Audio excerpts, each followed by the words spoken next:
Pathanamthitta Konni medical കോളേജിൽ പരിമിതികൾ പരസ്യമാക്കി notice പതിച്ച സംഭവത്തിൽ സർജറി വിഭാഗം മേധാവി ഡോക്ടർ ശിവപ്രസാദിനെതിരെ ആരോഗ്യവകുപ്പ് നടപടിയെടുക്കാൻ സാധ്യത. നോട്ടീസ് പതിച്ചത് കടുത്ത അച്ചടക്ക ലംഘനമെന്ന് ആരോഗ്യവകുപ്പ്. മെഡിക്കൽ വിദ്യാഭ്യാസ വകുപ്പ് ഡയറക്ടർ കോന്നി മെഡിക്കൽ കോളേജ് സൂപ്രണ്ടിനോട് ഇതിനകം റിപ്പോർട്ട് തേടിക്കഴിഞ്ഞു. അതേസമയം അവധിയിലായിരുന്ന ഡോക്ടർ ശിവപ്രസാദ് ആശുപത്രിയിൽ മടങ്ങിയെത്തി. മെഡിക്കൽ കോളേജ് സൂപ്രണ്ടിനെയും പ്രിൻസിപ്പലിനെയും കാണണമെന്ന് ആശുപത്രി അധികൃതർ അദ്ദേഹത്തിന് നിർദ്ദേശം കൊടുത്തു കഴിഞ്ഞു. ഷിജോ കുര്യൻ ഈ വാർത്തയുടെ അപ്ഡേഷനുമായി ചേരുകയാണ് പത്തനംതിട്ടയിൽ നിന്ന്. ഷിജോ, പറയൂ. ഇന്ന് രാവിലെ 8 മണിയോടുകൂടിയാണ് കോന്നി മെഡിക്കൽ കോളേജിലെ സർജറി വിഭാഗം മേധാവിയായിട്ടുള്ള ഡോക്ടർ ശിവപ്രസാദ് കോന്നി മെഡിക്കൽ കോളേജിലേക്ക് വന്നത്. ഇന്നിപ്പോൾ സർജറി ഏതാണ്ട് 8 ശസ്ത്രക്രിയകൾ ആശുപത്രിയിൽ ഷെഡ്യൂൾ ചെയ്തിട്ടുണ്ട്.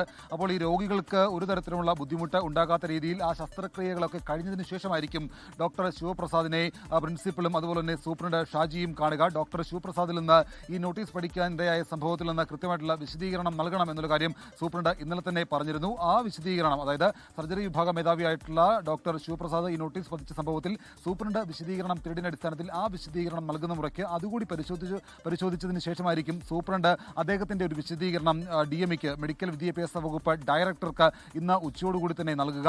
ഒരുപക്ഷെ ഈ പറയുന്ന ഡോക്ടർ ശിവപ്രസാദ് കടുത്ത തീരുമാനത്തിലേക്കൊക്കെ പോകാനുള്ളൊരു സാധ്യതയുണ്ട് എന്നുള്ള ചില വിവരങ്ങൾ കൂടി നമുക്ക് ഈ ഒരു ഘട്ടത്തിൽ ലഭിക്കുന്നുണ്ട്. കാരണം അദ്ദേഹം ഒരുപക്ഷെ വളരെ പെട്ടെന്ന് തന്നെ ഈ ജോലി മതിയാക്കി ഇവിടുന്ന് രാജിവെച്ച് പോകും എന്നുള്ള ചില സൂചനകൾ കൂടി ലഭിക്കുന്നുണ്ട്. കഴിഞ്ഞ ഏതാണ്ട് ഒരാഴ്ച മുമ്പായിരുന്നു സർജറി വിഭാഗം OPക്ക് സമീപത്ത് ആശുപത്രിയിലെ പരിമിതികൾ ഓരോന്നോരോന്നായി എണ്ണി പറഞ്ഞുകൊണ്ട് അദ്ദേഹം ഒരു നോട്ടീസ് പതിച്ചത്. അത് സമ്മതപത്രം എന്നുള്ള പേരിലായിരുന്നു ഈ നോട്ടീസ് പതിച്ചത്. അത് കടുത്ത അച്ചടക്ക ലംഘനമാണ്, സർവീസ് ചട്ടലംഘനമാണ് അദ്ദേഹം നടത്തിയത് എന്നുള്ള വിലയിരുത്തൽ ആരോഗ്യ വകുപ്പിന് ഉണ്ട്. കഴിഞ്ഞ ഒരു വർഷം മുമ്പ് സ്വകാര്യ പ്രാക്ടീസിംഗ് നടത്തിയതിന് ഈ പറയുന്ന ഡോക്ടർ ശിവപ്രസാദിന് വിലയിരുത്തുന്ന ആരോഗ്യമന്ത്രി വീണ ജോർജ് ഇന്നലെ പറയുകയും ചെയ്തിരുന്നു. SKN ലോകത്തെവിടെയായാലും ഏത് സമയത്തും 24 വാർത്തകളും ഓഗ്മെന്റഡ് റിയാലിറ്റി പാക്കേജുകളും എക്സ്പ്ലെയിനറുകളും വിശദമായി കാണാൻ ഞങ്ങളുടെ YouTube ചാനൽ നിങ്ങൾക്ക് സബ്സ്ക്രൈബ് ചെയ്യാം.